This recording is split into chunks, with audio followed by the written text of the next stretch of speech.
What if I told you that it is scientifically proven that love is nothing more than a hormonal imbalance? Plato once said that love is kind of a mental disorder, and he was closer to the truth than he knew.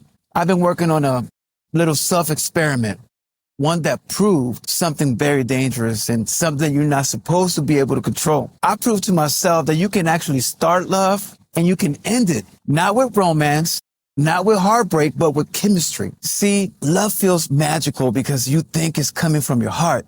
It's not. It's a chemical chain reaction happening inside your brain.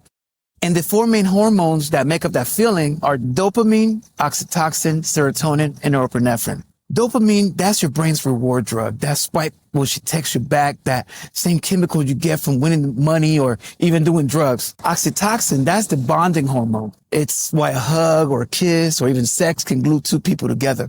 Serotonin, that's the obsessive regulator. And the funny thing that it actually drops when you're in love, which is why you can't stop thinking about that person. And then there's norepinephrine, which is your heart racing. That's the palm sweaty, the physical rush hormone. Then you got your other supporting players, endorphins, vasopressins, and testosterone, estrogen, which are basically the power players in the physical sex drive. Now here where it gets dark.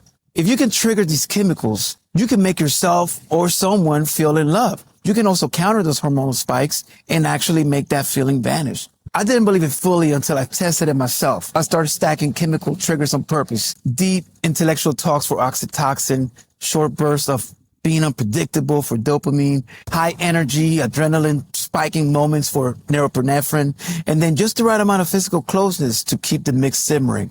And it worked. It has worked. It works. Then I pulled the opposite move. I manipulated these chemicals to go in the opposite direction.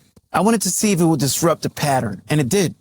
Love went the other way, and the feeling just sort of vanished slowly, but I could see it happening as my levels got back to normal. Basically, it diluted the chemical imprint, and that love cocktail just wasn't having its effect anymore. So what does that tell me? It tells me that Plato was right. Love is not some unreachable mystical force. It's a hormonal imbalance. It's an equation you can actually manipulate if you know how it works and why it works. Now, before you go thinking this is just manipulation, remember this. If you've been in love before, then you've been under the influence of these hormones. It's just choosing to be aware of the imbalances consciously or unconsciously. So here's the question.